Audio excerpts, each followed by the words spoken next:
మీరు శివాలయానికి వెడితే నందీశ్వరుడు ఉంటాడు. నందీశ్వరుడు యొక్క శృంగములలోంచి శివదర్శనం చెయ్యాలి. అసలు నందీశ్వరుడి దగ్గరికి వెళ్ళి ప్రార్థన చెయ్యకుండా శివలింగం వంక దర్శనం చెయ్యకూడదు.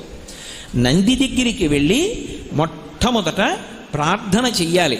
ఏమని అంటే, నందీశ్వర నమస్తుభ్యం సాంబానంద ప్రదాయక మహాదేవస్య సేవార్థం ఆజ్ఞాం దాతుమర్హసి అని అడగాలి. అనుజ్ఞాం దాతుమర్హసి.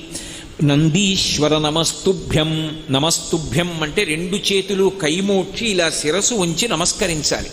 నమస్కరించి, ఓ నందీశ్వర నీకు నమస్కరిస్తున్నాను. ఎవరు నువ్వు? సాంబానంద ప్రదాయక. సా అంబ ఆనంద ప్రదాయక. అమ్మతో కలిసి ఉన్నటువంటి శివుని యొక్క